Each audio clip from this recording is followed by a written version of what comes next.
Hi guys! Good morning!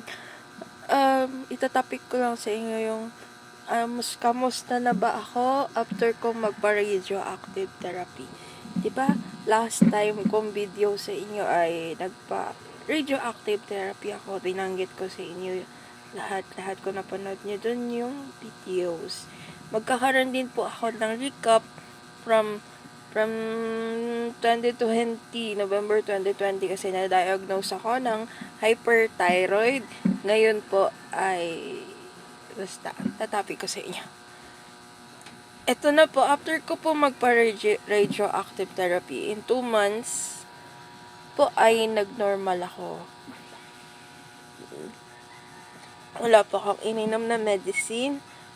Sa mga nagtatanong po saan ako nagpa-radioactive therapy ay sa PGH po.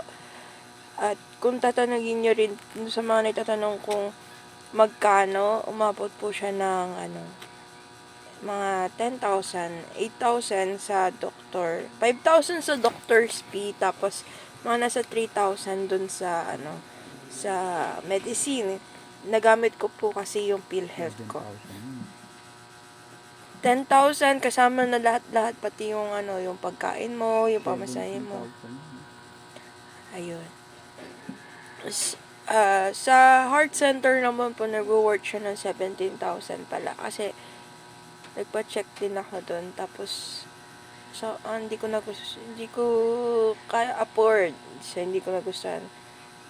Hindi ko siya afford kasi 17. Eto na, kamusta na ako?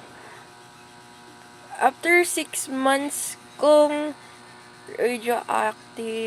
nagpa-radioactive, bumalik ako sa doktor ko, na-diagnose ako ng hypothyroidism.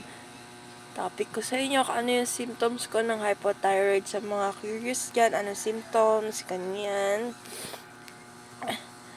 Pero bago yan, bago ako magpunta dun sa doktor ko, nagkaroon ako ng symptoms ng una, constipated.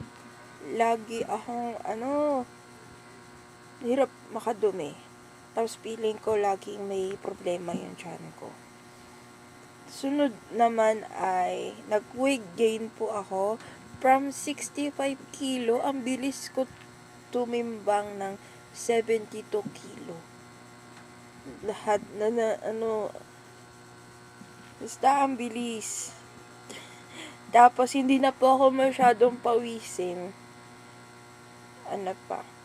Meron po ako dito symptoms, hair loss. Grabe po yung hair loss ko. Talagang as in yung pagkaganon ko ng hair ko, pagka ganyan ko ng hair ko, pag naliligo ako, talagang sobrang dami niya nalalagas. Sunod naman ay umiiyak ako nagmo-mood swing ako, umiiyak ako, tapos bigla akong makakaisip ng mga negative thoughts. Tapos iiyakan ko, tapos minsan masaya ako, maya iiyak ako, minsan masungit ako, minsan bilis ka magalit, mga ganon. Sunod naman, dry skin. Nagkakaroon po ako ng dry skin sa hands. Yan, meron po ako niyan. Meron din po ako sa feet. Sunod, muscle pain. Meron din po ako muscle pain dito sa aking bandang tuhod. Pagbababa po ako ng hagdan. Nakanilista ko kasi dito. Yung sa mga nagtatanong ano po ba yung medicine ko, medicine ko ay levothyroxine. Iniinom ko siya tuwing morning bago kumain. 30 minutes to 1 hour bago kumain. Ayun. Ano pa ba gusto nyo malaman? Magkano yung medicine? 12 pesos isa. Mura na lang siya, oo. Tapos sa mga nagtatanong naman, kamusta yung pakiramdam ng hyper versus sa hypothyroid? Hyperthyroid versus sa hypo. Sa hyperthyroid, para lang akong normal sa pakiramdam. Pero sa panglabas ko, hindi siya normal. Kasi yung mata ko, noon, kung napanood niyo yung mga old videos ko, malaki siya. Tapos yung leeg ko, yung leeg ko nun, medyo may pagkamalaki. As in, sa labas, kitang-kita nyo sa labas, ang daming pinagbago. Ngayon, impis naman na kahit paano yung mata ko, pero hindi na siya yung kagaya dati. Ewan ko kung babalik, kasi sabi ng doktor, hindi naman siya 100% babalik. Tapos, mga beshi ko, sa hypothyroid naman, pakiramdam ko, hindi ako okay palagi. Lagi, yung mindset ko, kung ano-ano pumapasok na kung ano-ano, tapos bigla akong malulungkot. Depende sa, nagkakaroon ako ng mood swing, tas sobrang, ang sakit ng ulo ko. Yung sakit ng ulo ko, mild lang siya, na hindi naman siya sobrang sakit na hindi ako makakakilos.